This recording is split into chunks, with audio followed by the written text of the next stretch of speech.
दोस्तों साइट देख के आइडिया लग गया होगा किस पे हमारी वीडियो होने वाली है। तो जी हाँ, आज बीम पे हमारी वीडियो रहने वाली है। काम कर रहे हैं वर्कर, लेकिन वर्कर तो काम करते रहेंगे, लेकिन एज ए सिविल इंजीनियर आपको क्या क्या चेक करना होता है एक बीम के स्टील में, और बीम प्रोवाइड करते समय क्या ध्यान देना है। कैंटिलीवर बीम मोस्टली उसको डिज़ाइन कैसे करना है, बेसिक चीज़ें कैसे उसका पता होनी चाहिए, वो सब चीज़ें इस वीडियो में बताने वाला हूँ। बीम पे टोटल हमारी वीडियो रहने वाली है।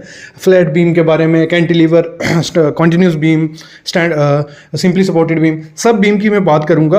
आप देखना वीडियो, छोटी सी वीडियो है, कंप्लीट देखो, लेकिन उससे पहले प्लीज चैनल को सब्सक्राइब कर लो, बेल आइकन दबा लो, क्योंकि प्रैक्टिकल नॉलेज मिलने वाला है आपको सिर्फ फ्री में। तो चेकिंग स्टार्ट करनी है सबसे पहले मटेरियल से, कि जो ड्राइंग में डाया दिया है वो प्रॉपर डाया प्रोवाइड किया है नहीं किया है, ये फर्स्ट चीज़ होगी।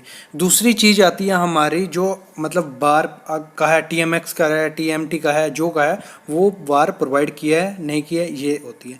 तीसरी जो जैसे वाइंडिंग वायर देख रहे हो आप सामने, बाइंडिंग वायर प्रॉपर यूज़ की है, GI की है कि एनएल वायर है, जो भी गॉज की वायर कही है वो आपको चेक करनी है। फिर बात करते हैं हमारा स्पेसिंग का, क्योंकि स्पेसिंग तो उसने लगभग प्रॉपर प्रोवाइड की होगी। अगर स्पेसिंग देखें तो स्पेसिंग प्रोवाइड की है नहीं की है, अभी जो बार है, नंबर ऑफ बार्स, वो प्रॉपर प्रोवाइड किए नहीं किए हैं। जहाँ जो अगर जिसमें हमारी 6 लैग रिंग है, तो यहाँ हमारी 6 लैग रिंग प्रोवाइड की नहीं की है, वो चीज़ आपको ध्यान देनी है। ये मेन चीज़ें जो आपको बेसिक है। अभी आया हमारा मेन चीज़, जो जंक्शन रहता है जहाँ पे, वहाँ जंक्शन में रिंग उसने प्रोवाइड की नहीं की है नहीं की है, ये भी आपको ध्यान देना है जब वो बीम बांध रहा है।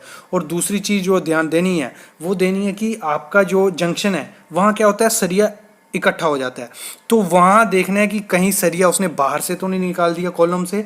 वो मेन चीज़ आपको देखनी होती है, क्योंकि काफ़ी कॉन्ट्रैक्टर जो रहते हैं वो एक गलती करते हैं। क्या करते हैं, अगर 5 बार प्रोवाइड का है करने को, वो 4 कॉलम के अंदर से लेंगे जंक्शन से, एक बाहर कर देंगे। वो बहुत बड़ी मिस्टेक है। आपको हमेशा ध्यान देना है कि आपके जो बार हैं हमेशा सब बार कॉलम के अंदर से जाने चाहिए। और जो जंक्शन रहता है जैसे, तो जंक्शन में आपको स्टीरअप प्रोवाइड करना ही है। मेन जो जंक्शन ही है जो पूरे कॉलम को, बीम को पकड़ के रखेगा। और एक चीज़ जो जरूर ध्यान रहनी है, जब बीम आप देखो कि उसने जो डेवलपमेंट लेंथ है वो प्रॉपर प्रोवाइड की है नहीं की है, ये चीज़ देखनी है। और देखना है उसके लिए जो लैप है हमारा बीम में, जो लैप आएगा, क्योंकि हमारा बीम तो 20-30 मीटर का होगा कंटिन्यूस बीम, उसमें 12 मीटर का बार के बाद आपको लैप करना ही पड़ेगा। लेकिन जो लैप प्रोवाइड किया है उसने, वो स्टैगर्ड लैप प्रोवाइड की है, लैप लेंथ प्रोवाइड प्रॉपर की है नहीं की है। अगर हमारा बीम है तो उसमें उसमें अगर 5 बार हैं तो 3 ऊपर 2 नीचे होंगे, तो उसमें बीच में पिन प्रोवाइड की है नहीं की है, वो भी आपको चेक करना होता है बीम की चेकिंग के दौरान। सामने आप बीम देख रहे हो, इसका जो डेवलपमेंट लेंथ है वो चीज़ देखनी रही है। स्टीरअप की हुक प्रॉपर प्रोवाइड की है नहीं की है। और मैंने जैसे स्टार्टिंग में टॉलरेंस की बात कही थी, तो मैं टॉलरेंस बताऊँ इसकी, तो जो कटिंग की टॉलरेंस होती है, अगर बार 50 mm ज़्यादा बड़ा कटा है तो वो एक्सेप्टेबल, लेकिन छोटा बार एक्सेप्टेबल नहीं होता है। अगर स्टीरअप की बात करें तो स्टीरअप की जो हुक होती है वो अगर 10 mm बड़ी है या 20 mm बड़ी है वो एक्सेप्टेबल है, लेकिन छोटी -10 mm ही एक्सेप्टेबल होती है जब आप स्टीरअप प्रोवाइड करेंगे। अगर स्पेसिंग की बात करें तो स्पेसिंग में अगर 15 mm प्लस माइनस रहता है, अगर 15 mm बड़ा है या 15 mm छोटा है वो भी साइड पे एक्सेप्टेबल होता है। और अगर उसकी बात करें कवर ब्लॉक की, जो बीम में प्रोवाइड करें, अगर कवर ब्लॉक ज़्यादा है 10 mm वो एक्सेप्टेबल है, छोटा एक्सेप्टेबल नहीं होता, क्योंकि उसकी वजह से बाद में क्रैक्स आ जाएंगे। तो एक कैंटिलीवर बीम है, उसकी लेंथ हम 2 मीटर रख रहे हैं तो वो चलेगा, एक्सेप्टेबल होगा। और मुझे बताइए कि सर उसमें हम रीइंफोर्समेंट क्या प्रोवाइड करेंगे। और एक और क्वेश्चन उसी के साथ ऐड किया था उन्होंने कि सर जो कैंटिलीवर बीम होगा, जो कैंटिलीवर हम स्लैब निकाल रहे हैं आगे, उसी के ऊपर हम नेक्स्ट स्टोरी बनाने वाले हैं। मतलब थोड़ा 1-2 रूम उस पर आएगा, बाकी सेम, मतलब वो कैंटिलीवर पे नहीं आने वाला है, सिर्फ एक रूम कैंटिलीवर बीम पे आने वाला है। थंब रूल के हिसाब से पकड़ लो, या ऐसे भी मैं बताऊंगा कि कितना लेंथ रख सकते हो आप कैंटिलीवर बीम की, और सरिया आपको क्या प्रोवाइड करना है। और एक इसके साथ एक क्वेश्चन भी ऐड करूंगा एसएससी में, जो इफेक्टिव लेंथ निकालते हैं हम, इफेक्टिव लेंथ कैसे उसकी निकालते हैं। काफ़ी अच्छी वीडियो होने वाली है कैंटिलीवर बीम पे, और भी कुछ बेसिक डिटेल नोट के साथ आपको बताऊंगा। इंटरव्यू में जो क्वेश्चन पूछे जाते हैं वो बताऊंगा। देखो, एक मैंने एग्जांपल ले ली है, ये हमारा कॉलम आ गया, ये हमारा बीम आ गया। और आपने, हम सबसे पहले स्टार्ट करेंगे, आपने इस बीम को कुछ ऐसी शेप में देखा होगा कई घरों में, मतलब ये दीवार रहेगी या जो भी कॉलम रहेगा, तो मतलब वो पूरा रेक्टेंगल शेप होता है। ये गलत है। एक तो इसमें क्या है, मैं क्यों बताता हूं, एक तो वेस्ट ऑफ मनी है, क्योंकि ऐसे सेक्शन की जरूरत पड़ती नहीं है, कोई जरूरत नहीं है। इसमें सरिया भी ज्यादा डाला जाता है, कंक्रीट वेस्ट होता है, तो ये एक्स्ट्रा मनी लगाएगा, इसका कोई फायदा नहीं है। हमेशा जो आपको शेप रखनी है वो रखनी है आपको टैपर्ड, मतलब ऐसे इंक्लाइंड रखनी है यहां से। इससे क्या होता है, क्योंकि मैक्सिमम जो बेंडिंग मूवमेंट होता है वो इस एरिया में होता है, इसमें नहीं। इससे क्या होगा, ऐसे बनाएंगे तो इसमें डेड लोड भी बढ़ेगा, कंक्रीट ज्यादा लगेगा, सरिया ज्यादा लगेगा, लेबर ज्यादा लगेगी, काफी चीजें शटरिंग वगैरह ज्यादा लगेगी, तो ये वेस्ट है। आपको हमेशा टैपर्ड बीम देना है। मैं यहां भी देखता हूं, मेरे को इतना मतलब मजा नहीं आता देख के कि क्या बीम बनाए हुए हैं। तो स्टार्ट करते हैं, ठीक है। तो जो मैंने कहा था, उन्होंने जो क्वेश्चन पूछा था 2 मीटर रख सकते हैं, तो कोई दिक्कत नहीं है, 2 मीटर आप रखो। काफी कंस्ट्रक्शंस जो मैंने करवाई है, मैं आपको ड्राइंग भी दिखाई, स्टार्टिंग में काम भी दिखाया, तो उसमें हमने 2.5 मीटर भी रखा है। लेकिन कुछ चीजें उसमें ध्यान रखनी पड़ती हैं, जैसे उसके डिफ्लेक्शन का या सेफ्टी का, तो वही चीज है। तो मैं स्टार्ट इससे करता हूं कि देखो पहले सरिया क्या प्रोवाइड करना है आपको। ये आ गया पूरा बीम, इसकी सेक्शन मैंने एक बनाई हुई है यहाँ पे।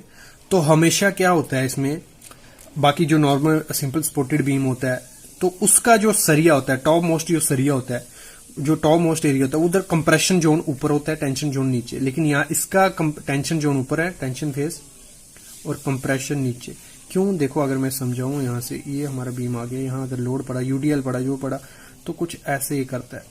तो जो ऊपर का फाइबर होता है वो भागता है इधर उधर, और नीचे का फाइबर कॉन्ट्रैक्ट होता है। तो वो ऊपर टेंशन जोन बन गया, नीचे कंप्रेशन जोन बढ़ गया। तो इसलिए क्या होता है, इस बीम में, कैंटिलीवर बीम में, हमेशा जो एक्स्ट्रा सरिया, जो मेन सरिया, कटल बार ऊपर आता है, मतलब टॉप में आता है।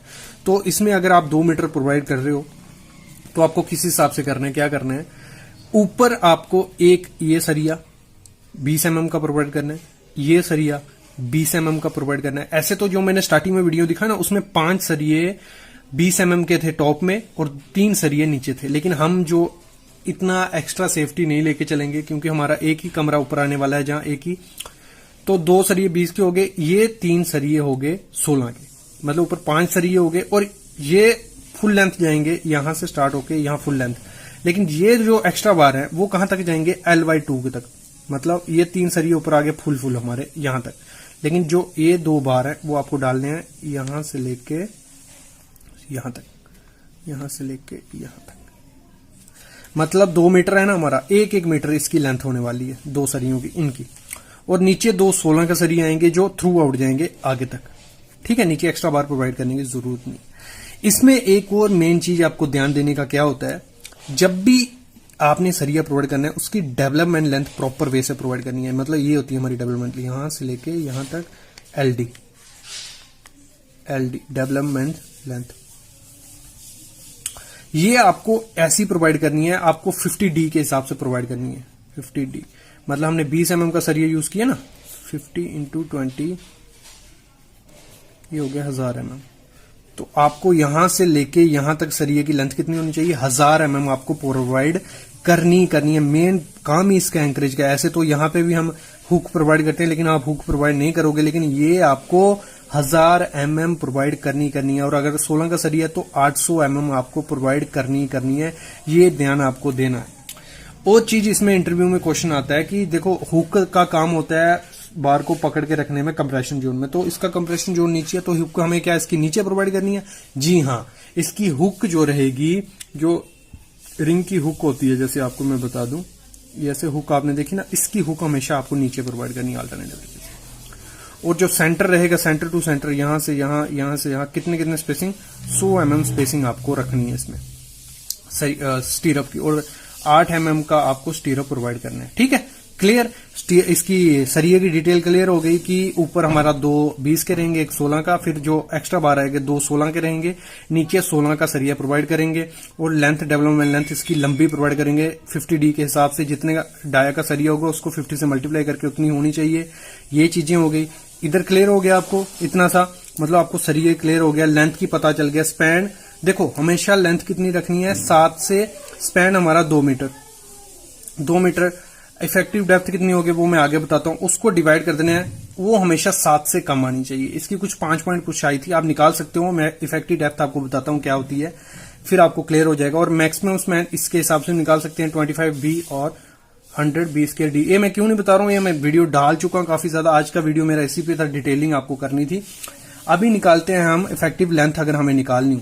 इफेक्टिव लेंथ क्या होती है अगर मैं बताऊं तो, यो यहां से लेके, ये बीम है हमारा, सेंटर के से, कॉलम के सेंटर से लेके एंड तक, जहां सिंपली सपोर्टेड है, ये सेंटर यहां से लेके यहां तक, ये इफेक्टिव लेंथ हो गई। तो इफेक्टिव लेंथ का निकालने का फार्मूला, क्योंकि ये भी क्वेश्चन पूछा था, मैं इसी में ऐड कर देता हूं। स्पैन जो भी होगा 2 मीटर था, 2 metre plus effective depth by 2, span आ गया 2 मीटर। फिर हमारा जो इफेक्टिव डेप्थ क्या होती है, देखो तो अगर मैं यही बता देता हूं, ये सरिया आ गया, ठीक है, नीचे वाला। तो यहां ऊपर टॉप मोस्ट से लेके इसके सेंटर तक, ये हो गए हमारे कितना है, 450 था ना, 450। नीचे कवर हमने ले लिया 40 mm, 40 mm कवर माइनस, और इसका 16 mm का बार था, तो 8 डिवाइड बाई 2, तो हो गया, इसको करिए 201, 2000 प्लस 201 कितना हो गया, 2201 मीटर इफेक्टिव लेंथ हमारी हो गई।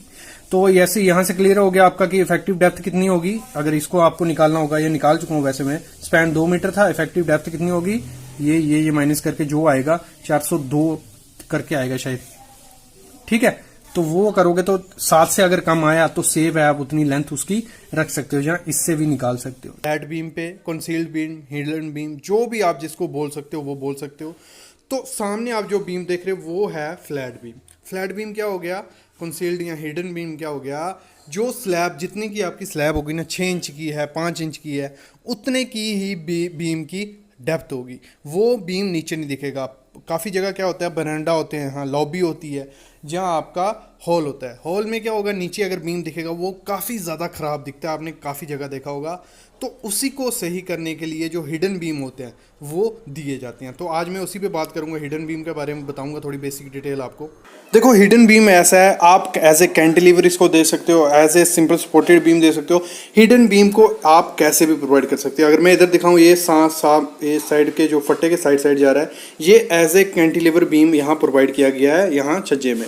और यहाँ इस तरफ आपको दिखाऊं मैं, तो यहाँ क्या था, बरांडा था, बड़ा बरांडा था, तो उसमें हॉल में हमने हिडन बीम प्रोवाइड किया है कि नीचे भी वो बीम दिखेगा नहीं, और उसको अच्छे से सपोर्ट भी मिल जाएगी, नीचे झुकने का डर नहीं रहेगा। नहीं तो क्या होता है, जहाँ नीचे छुपाया जाता है कि नीचे हम बीम नहीं दिखाएंगे, और ऊपर बीम, फ्लैट बीम ने हिडन बीम नहीं दिया जाता है, उससे क्या होता है, छत थोड़ी झुक गई होती है। काफ़ी कमेंट्स भी आए और व्हाट्सएप पे भी आए कि सर हमारी छत थोड़ी थोड़ी झुक रही है। थोड़ा 17 बाई 20 का एरिया था, 17 फुट बाई 20 का एरिया था, तो छत थोड़ी झुक रही है। अगर कोई उस पर जंप भी करता है तो वो वाइब्रेट करती है। तो यही रीज़न होता है, क्या करते हैं, नीचे बीम नहीं दिखे या टी बीम नहीं प्रोवाइड करते हैं, तो वहाँ सिर्फ स्लैब का सरिया होता है और वो वीक पड़ जाती है सेक्शन। तो आपको क्या करना है, नीचे बीम भी नहीं दिखेगा और ऊपर आपको अच्छा स्ट्रेंथ भी मिलेगा। आप उस पर कितना भी लोड डालोगे उस हिसाब से वो टिका रहेगा। तो उसके लिए क्या करते हैं, फ्लैट बीम प्रोवाइड किए जाते हैं। तो इसमें आपकी स्टील डिटेल क्या रहेगी, अगर देखो 17 बाई 20 का, जैसे मेरे को एग्जांपल मेरे को उसने पूछा था, तो 17 बाई 20 का होगा तो 3 नग 16 के टॉप में, 3 बॉटम में, तो बाकी जो स्टील का सरिया होगा 12 का मेन बार और 10 का डिस्ट्रीब्यूशन बार। तो उस स्लैब को कुछ दिक्कत नहीं होगी अगर इतना आपका स्पैन है 17 बाई 20 का। तो यही चीज़ है, सामने आप देख रहे हो लंबा जो बीम प्रोवाइड किया, इसमें भी क्या है, 3 ऊपर 16 के हैं, 3 नीचे 16 के, और जो स्टीरो प्रोवाइड किया है 10 mm का स्टीरो प्रोवाइड किया है, कितने 6 इंच पे। तो ये चीज़ है, आपको हमेशा हिडन बीम ऐसे प्रोवाइड करना है, नीचे ना दिखेगा ना उसका कुछ होगा। ये थी बेसिक डिटेल थोड़ी हिडन बीम के बारे में। आई होप आपको समझ आ गई होगी। इसके रिलेटेड कोई भी क्वेश्चन रहता है आप कमेंट करो, मैं ज़रूर आपका वो मसला हल करूँगा। और प्लीज़ चैनल को सब्सक्राइब करो, क्योंकि बेसिक टॉपिक आपको यहीं पे मिलते हैं। अगर मैं बताऊँ कंसील्ड बीम, हिडन बीम पे एक और वीडियो है, मैं डिस्क्रिप्शन में वो वीडियो डाल दूँगा, आप वो भी देखो। उसमें भी काफ़ी डिटेल मैंने लाइव साइट पे दिखाया कि कैसे हम प्रोवाइड करते हैं। Thank you guys.